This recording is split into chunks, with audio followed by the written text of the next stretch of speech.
Hello, Boronda Meadows families. Happy New Year 2021. I am here with Mrs. Ana Alvarez. She is one of our sixth grade teachers here at Boronda Meadows. Hi, Mrs. Alvarez. Hi, Mrs. Gutierrez. Hi, Boronda Meadows. I'm Miss Alvarez, the sixth grade teacher, and I'm here to read you a story. I chose the story because I think it has a very positive message. So this is Rosie Revere, engineer. And for those of you that are looking to take an IR quiz for it, I do have the number. So the number is right here. It's 161280. Okay, here we go. Rosie Revere, engineer. And this is by Andrea Beatty.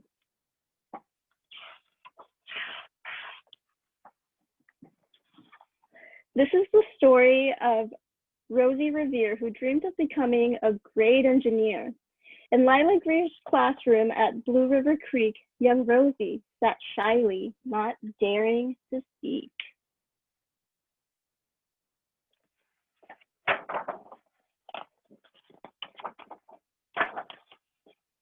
But when no one saw her, she peeked in the trash for treasures to add to her engineer stash. And late at night, Rosie rolled up her sleeves and built in her hideaway under the eaves. And there she is, taking some treasures out of the trash.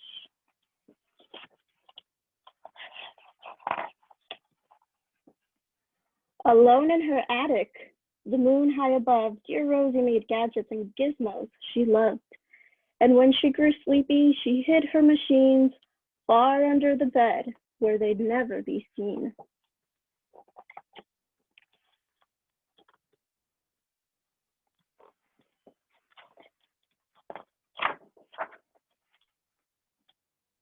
When Rosie was young, she had not been so shy. She worked with her hair swooping over one eye and made fine inventions for uncles and aunts, and hot dog dispenser and helium pants. And here's the helium pants right there.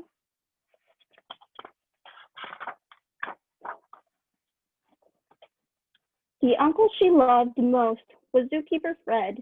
She made him a hat to keep snakes off his head.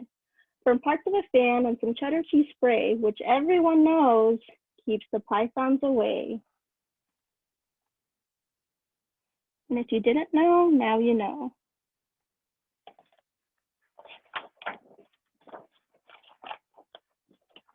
And when it was finished, young Rosie was proud, but Fred slapped his knee and he chuckled out loud.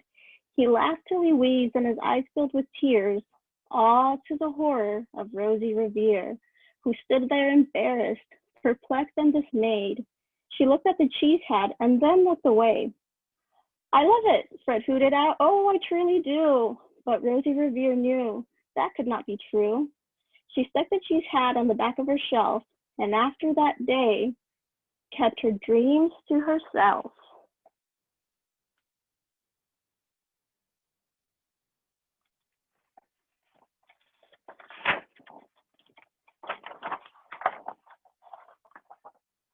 And that's how it went until one autumn day, her oldest relation showed up for a stay. Her great-great-aunt Rose was a true dynamo who'd worked building airplanes a long time ago. She told Rosie tales of the things she had done and goals she had checked off her list, one by one. She gave a sad smile as she looked to the sky. The only thrill left on my list is to fly. But time never lingers as long as it seems. I'll chalk that one up to an old lady's dreams.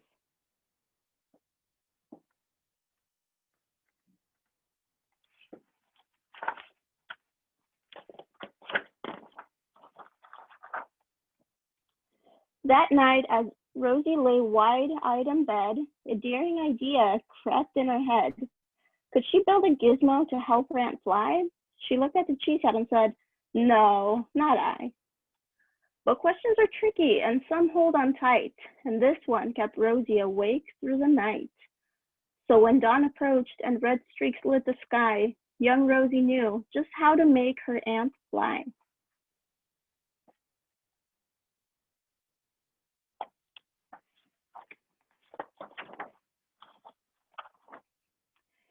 She worked and she worked till the day was half gone, then hauled her cheese copter out onto the lawn to give her invention a test just to see the ridiculous flop it might turn out to be. And there she is. And there's her invention.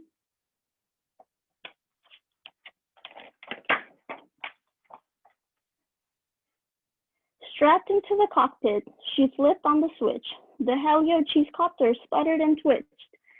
It floated a moment and whirled around and round, then froze for a heartbeat and crashed to the ground.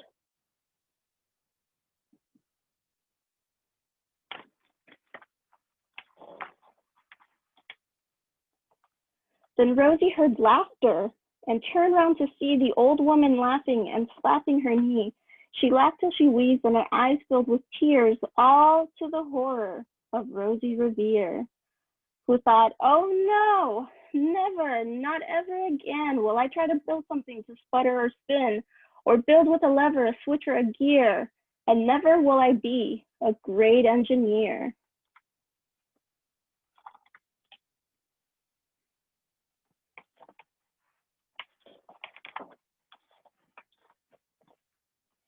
She turned around to leave, but then great-great-aunt Rose grabbed hold of young Rosie and pulled her in close and hugged her and kissed her and started to cry. You did it!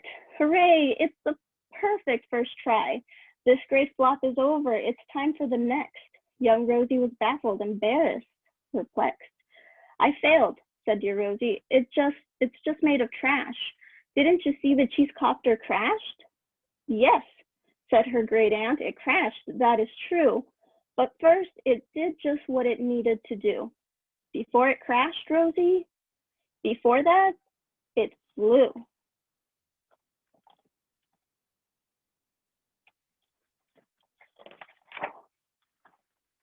Your brilliant first flop was a raging success.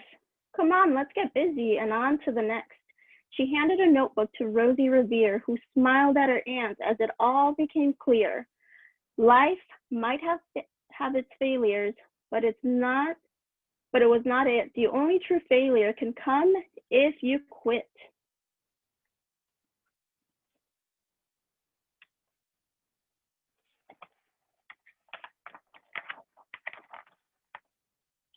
They worked till the sun sneaked away to its bed. Aunt Rosie tied her headscarf around Rosie's head and sent her to sleep with a smile ear to ear to dream the bold dreams of a great engineer.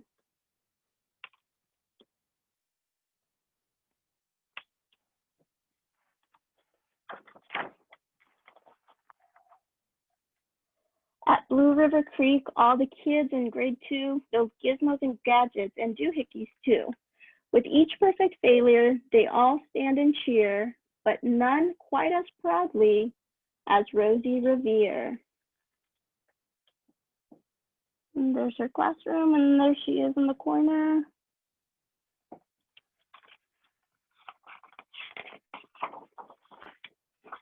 The end. That was a very powerful book. I'm curious to know why you picked it, Mrs. Alvarez. Well, I picked this book because I think it has a really, really positive message.